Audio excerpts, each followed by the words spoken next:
What's up, y'all? Grand Rising, good morning, top of the morning to you, whatever it is that you say to start your day. Make sure that you have done your affirmations and told yourself how much you love yourself, how great you are, how incredible you are, whatever else it is you need to start your day off on the right foot. Also, make sure you do your gratitude. Extend your gratitude to the Most High, and don't forget to thank the Most High for all the things that you do have in life. I wanted to hop on here real quick and talk about women's hip hop. Of course, we celebrating 50 years of hip hop.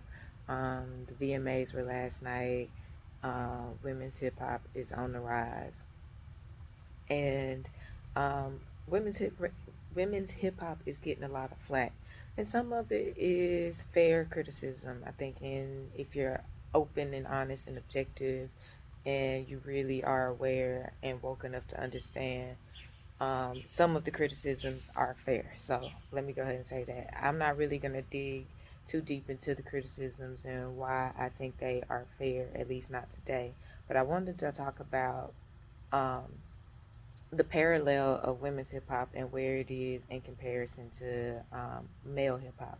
So, in the 50 years of hip hop, men have been dominant for a very, very long time. Men have been the dominant force in hip hop. I grew up in the era with the Jay Z's and the Diddy's and Pharrell and Timberland, and all those guys were at that peak in the height of their career. If you think about it like sports, they were in their prime, and even though they were in their prime, they're still outplaying a lot of the younger guys now. But I just think that's from a lack of training and stuff. But I digress. So yeah, men's hip hop has been dominant for 50 years, and we've gotten a chance to see these guys mature. Jay Z, that was Jay Z in '96 or in '87 or '88, is not the same Jay Z we looking at by now by far.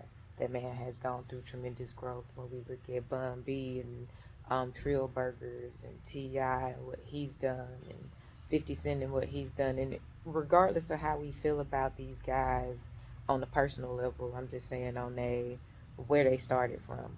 If you do like a get it out the mud type of situation, they were seeds. They were planted very, very deep in the soil, and they found a way to make it up out of there and do their thing.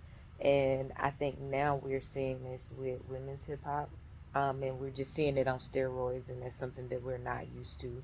Um, but even looking at somebody like a Cardi B and where she started out and where she is now, when we look at Sexy Red in 10 years and Krishan Rock in 10 years and whoever else, the hope is that they have these growth experiences to lead them to a place like a Jay Z, like a Andre 3000, like a Big Boy, like a whoever else. A couple of names popped up in my head, and I realized that they were terrible choices of how you want these people to turn out to be.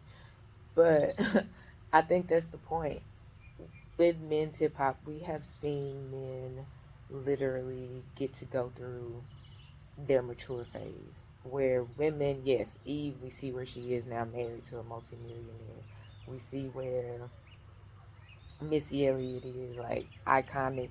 We see where Queen Latifah is actress slash singer slash like she just out here killing it. So it's like, yes, within time, a lot of these female rappers are going to become young women in the way that I guess is socially correct. And I'm not even gonna. I don't like saying socially correct because they're all gonna be their own individual person. Um, but they're gonna slow down. They're gonna balance out, and we're gonna see them have businesses like some of the people that I named before in male hip hop.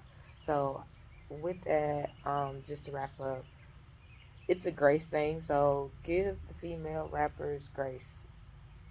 They are gonna grow. They are gonna develop.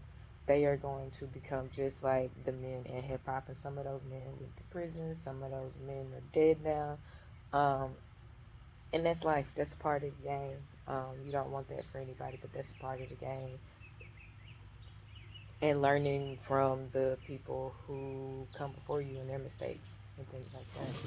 So, as always, be love, be joy, be light, be peace. You never know what somebody's going through in their day, and your kindness could be the ripple effect that makes a better world.